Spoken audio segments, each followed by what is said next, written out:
সরকারি চাকরি অধ্যাদেশ 2025 প্রত্যাহারের দাবিতে গত কয়েকদিনের মতো আজও সচিবালয়ে বিক্ষোভ করছেন কর্মকর্তা কর্মচারীরা।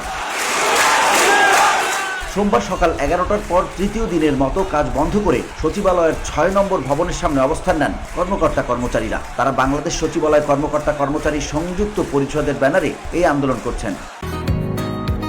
বসুন্ধরা, উত্তরা, বনশ্রী, কুড়িল ও বাড্ডা সহ রাজধানীর বিভিন্ন স্থানে অভিজাত ও অত্যাধুনিক মানের ফ্ল্যাট কেনার এক নির্ভরযোগ্য প্রতিষ্ঠান প্লেজেন্ট প্রপার্টিজ লিমিটেড।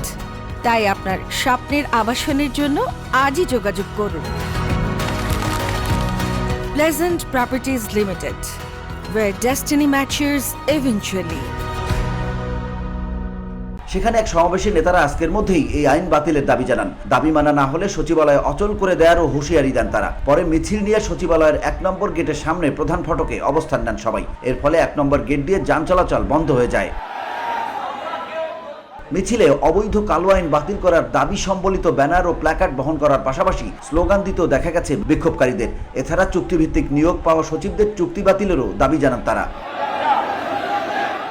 গত রোববার সচিবালয়ে কর্মচারীদের আন্দোলনের মধ্যেই সরকারি চাকরি অধ্যাদেশ 2025 জারি করেছে অন্তর্বর্তী সরকার। অধ্যাদেশে 4 অপরাধের জন্য চাকরিচ্যুতির বিধান রাখা হয়েছে। তারা এই অধ্যাদেশকে নিবর্তনমূলক ও কালাকানুন আখ্যায়িত করে তা প্রত্যাহারেরও দাবি জানান।